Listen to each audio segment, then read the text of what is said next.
Dans notre société, les interactions humaines sont souvent marquées par une superficialité déconcertante. Les gens posent des questions comme « Comment vas-tu ?», sans véritablement attendre une réponse sincère. Cette interrogation, ancrée dans les conventions sociales, sert davantage de rituel que de réel intérêt pour autrui. Nous vivons dans un monde où l'apparence prévaut, sourire, rester léger, faire semblant que tout va bien, même lorsque ce n'est pas le cas. Cette attente tacite peut être épuisante, car elle nous pousse à enfouir nos émotions, à masquer nos luttes intérieures pour ne pas déranger.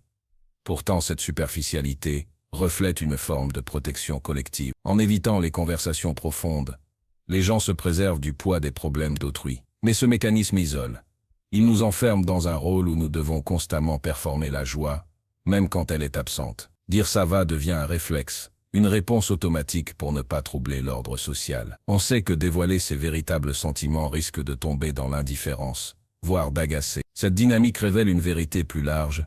Nos relations manquent souvent de profondeur authentique. Les véritables échanges, où l'on partage ses vulnérabilités, sont rares. Pourtant, c'est dans ces moments d'honnêteté qu'on construit des liens significatifs. En acceptant de répondre « ça ne va pas » et en écoutant vraiment, nous pourrions briser ce cycle de superficialité. Mais cela demande du courage, tant de la part de celui qui parle que de celui qui écoute. En attendant, nous continuons à dire « ça va », jouant notre rôle dans ce théâtre social, espérant qu'un jour, quelqu'un écoutera vraiment. Volonté inépuisable. À la prochaine.